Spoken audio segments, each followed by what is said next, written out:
Kat dujin it pala utrai Pupiar ya kikti Bat pan ong kukon Kat ni nga it ya pi Balay baya unang pan em Las din hadik na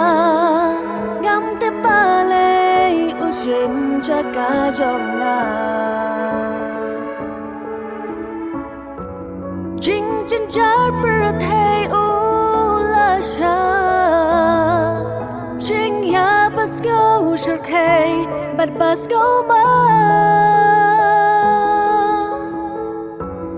Hin ray try halo ding na